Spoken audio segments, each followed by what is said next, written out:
Hello friends, welcome to Tamil பொண்ணு tech channel. இன்றைக்கி இந்த வீடியோவில் நம்ம எதை பற்றி பார்க்க போகிறோம் அப்படின்னா குழந்தைகளுக்கு ஆதார் கார்டு எடுப்பாங்க இல்லையா, அதாவது சைல்டு ஆதார் அப்படின்னு சொல்லுவாங்க. அதாவது 5 வயசுக்கு கீழே இருக்கிற குழந்தைங்களுக்கு எடுக்கிற ஆதார் கார்டு பேர் தான் சைல்டு ஆதார். அந்த ஆதார் கார்டில் ஒரு முக்கியமான அப்டேட் கொண்டு வந்திருக்காங்க. அந்த அப்டேட்னால நமக்கு என்ன யூஸ், இதனால நமக்கு என்ன பெனிஃபிட், அதாவது எவ்வளவு ஈஸியாக நம்ம ஆதார் கார்டு எடுக்கலாம் அப்படிங்கிறத பற்றி தான் நம்ம இந்த வீடியோவில் ஃபுல்லாக பார்க்க போகிறோம். அது வரைக்கும் நம்ம சேனலை சப்ஸ்கிரைப் பண்ணாதவங்க சப்ஸ்கிரைப் பண்ணிக்கோங்க. அப்படியே பக்கத்தில் இருக்கிற பெல் ஐக்கானை கிளிக் பண்ணி ஆல் அப்படிங்கிற ஆப்ஷனை செலக்ட் பண்ணிக்கோங்க. அப்போனா தான் நம்ம போடுற யூஸ்ஃபுல்லான அப்டேட்ஸ் அண்ட் வீடியோஸ் உடனே உங்களுக்கு வரும். சரி, வாங்க வீடியோக்குள்ளே போகலாம். அதாவது நம்ம குழந்தைகளுக்கு ஆதார் கார்டு கட்டாயம்.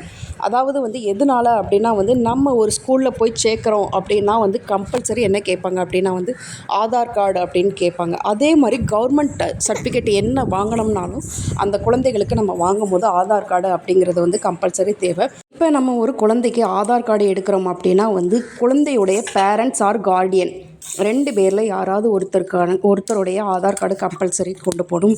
அதில் என்ன சொல்லியிருப்பாங்க அப்படின்னா உங்களுடைய ஆதார் கார்டில் இருக்கிற அட்ரஸ் தான் குழந்தைகளுக்கு கொடுப்பாங்க. அதாவது பேரண்ட்ஸோடைய அட்ரஸ் என்ன இருக்கும் அதை தான் கொடுப்பாங்க. அதே மாதிரி குழந்தையோடைய பெர்த் சர்டிஃபிகேட் கம்பல்சரி தேவை. இந்த 2 டாக்குமெண்ட் கம்பல்சரி தேவை அப்படின்னு சொல்லுவாங்க.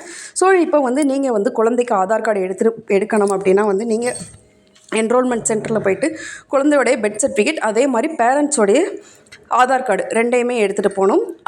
அந்த ஆதார் கார்டில் என்ன சொல்லியிருப்பாங்க அப்படின்னா நீங்கள் உங்கள் குழந்தையோடைய பெர்த் சர்டிஃபிகேட்டுக்கு பேரண்ட்ஸா அப்படிங்கிற ஒரு ப்ரூஃப் கம்பல்சரி தேவைக்கிறதுக்காக தான் உங்களுடைய ஆதார் கார்டு கேட்டிருப்பாங்க. அதே மாதிரி இப்போ சமீபத்தில் நிறையாவே உங்களுடைய குழந்தை ஆதார் கார்டு எடுக்கிறதுல நிறைய ரிஜெக்ஷன் ஆச்சு. அதுக்கு ரீசன் என்ன சொல்லியிருந்தாங்க அப்படின்னா பெர்த் சர்டிஃபிகேட்டில் இருக்கிற நேம் ஆதார் கார்டில் இருக்கிற நேம் மாதிரி இல்லாமல் மிஸ்மேட்ச் ஆகுது, அதனால தான் நிறைய ரிஜெக்ஷன் வந்தது அப்படின்னு சொல்லியிருந்தாங்க. அதாவது இப்போ உங்களுடைய ஆதார் கார்டில் நேம் ஸ்பேஸ் விட்டு இருந்து இனிஷியல் முன்னாடி இருக்குது அப்படிம்பீங்க. ஆனால் பெர்த் சர்டிஃபிகேட்டில் இனிஷியல் பின்னாடி இருக்கும். இந்த மாதிரி நேம் மிஸ்மேட்ச்காக குழந்தைகளுடைய ஆதார் கார்டு நிறையாவே ரிஜெக்ட் ஆச்சு. இப்போ என்ன சொல்லியிருக்காங்க அப்படின்னா அந்த மாதிரி எந்த ரெகுலேஷனும் இல்லை. உங்களுடைய நேம் எப்படினாலும் இருந்துக்கலாம்.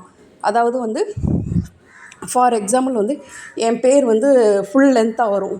ஸோ லென்த்தில் இடையில கேப் இருக்கும் அப்படின்னு வச்சுக்கோங்களேன். அந்த மாதிரி கேப் இருந்தாலும் பிரச்சனை இல்லை, கேப் இல்லைனாலும் பிரச்சனை இல்லை. அதே மாதிரி உங்களுடைய இனிஷியல் அதாவது தாய் தந்தையார் இனிஷியல் பின்னாடி இருந்தாலும் முன்னாடி இருந்தாலும் ப்ராப்ளம் இல்லை அப்படின்னு சொல்லியிருக்காங்க.